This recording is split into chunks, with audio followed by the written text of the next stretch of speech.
Hey everyone, for today's recipe I'm excited to be participating in the hashtag, the Great Meatball Cook-Off of 2021. Collaboration with many other YouTube food channels, so I encourage you to browse the hashtag and support some of the other talented cooks along their journey. I hope you guys like this video and let's get started. These are some of my favorite meatballs and we're gonna do it casserole style. So to get started, add some breadcrumbs in a bowl and then pour in your milk. You want to let that sit for about 10 to 15 minutes or until the breadcrumbs have completely absorbed the milk. If you think the mixture is too dry, add a bit more milk. Then add in your mince. You can choose whatever type of mince you like because this recipe will be great with any of your favorite combination. Today I'm using this is the combination of beef and pork. Then add in your onions and some parsley. Make sure they're finely chopped. Then to just help bind the meatballs together, add in 1 egg yolk. Then add in some garlic, essential if you're making Italian style meatballs. Then some freshly grated fine Parmesan cheese.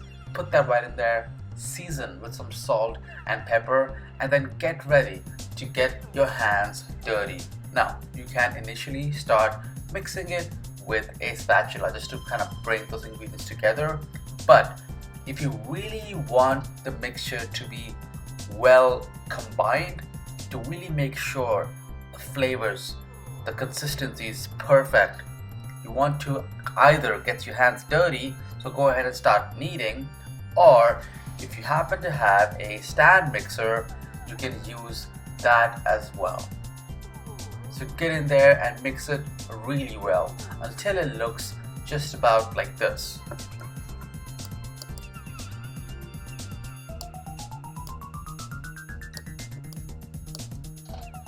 So that is perfect. Now let's set up a baking sheet to start rolling out these meatballs.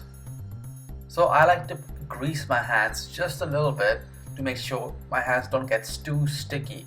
And this recipe should be enough for 6 to 8. If you make the full recipe, it'll change if you make double or triple obviously. And it should be enough. And it should be enough to make between 6 to 8 meatballs. My trick always to roll it properly is to kind of use the palms of my hands to really give it that even shape and squeeze ever so slightly to make sure it's compact and it doesn't break when you start cooking, and that's the perfect shape for the meatball. Now go ahead and do the same for the rest of the meat. You can make it as big and as small as you like. This is about golf ball sized portions. Perfect, so the meatballs are now all ready.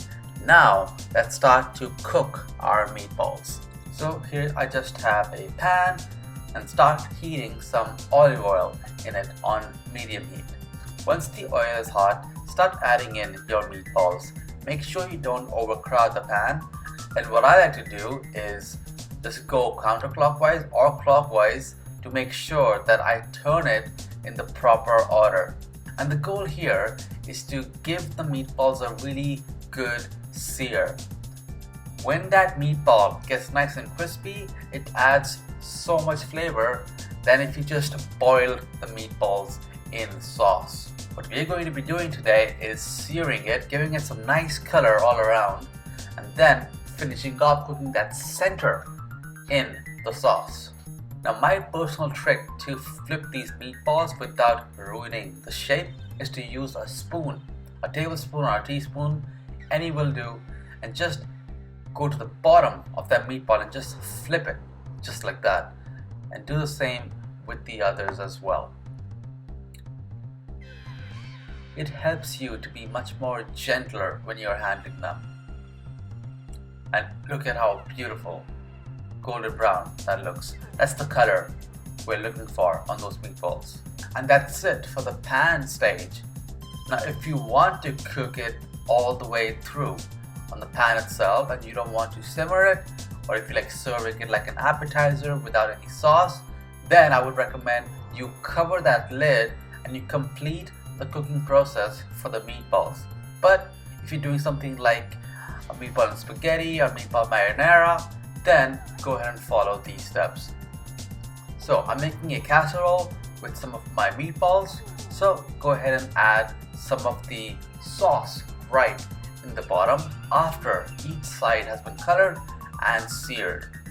So place the meatballs right in there, and we're basically going to be doing a layer of cheese and sauce. That's it.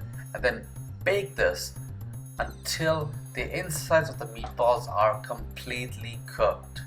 And there we have it, a perfect cheesy meatball marinara casserole. Alright, that's it guys. I really hope you learned something today. The meatballs are amazing and I'm sure you're gonna love each and every bite. Alright, that's it for now guys. I really hope you guys like this video.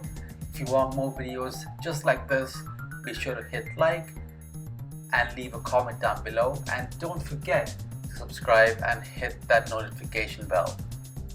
Check out the other recipes in hashtag the Great Meatball Cook-Off of 2021, and I'll see you guys again